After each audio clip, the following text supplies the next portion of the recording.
વીઘે 50,000 રૂપિયાનું ગુજરાતના ખેડૂતોને નુકસાન થયું છે અને આના માટે આખી સરકારમાં કોઈ પણ વ્યક્તિને ખુલ્લા મંચ ઉપર હું ચેલેન્જ કરું છું કે આ ખેડૂતોને વીઘે 17,235 નો ખર્ચ આમાં કોઈ 1 રૂપિયો ઓછો સાબિત કરી દે। 20 મણની સરેરાશ મગફળીનું ઉત્પાદન અને આજ તમે જોવો છો એમ તમારી સામે હુંડલા ભરીને ખેડૂતો લાવ્યા, દાણા ફૂટી ગયા, ખોટા થઈ ગયા, હજુ હાથમાં નથી આવવાનું।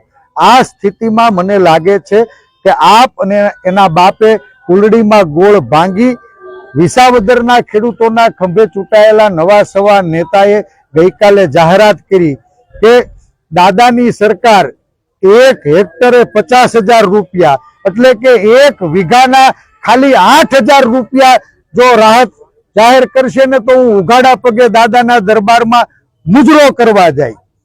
મારે ખેડૂતોની વચ્ચે પૂછવું છે, તમે વીઘે 17-18,000 રૂપિયાનો ખર્ચો કર્યો અને 8,000 રૂપિયા સરકાર વળતર ચૂકવે અને તમે દાદાના દરબારમાં મુજરો કરવા જાઓ? તમે ગુજરાતના ખેડૂતને ગીરવે મૂકી શકશો નહીં।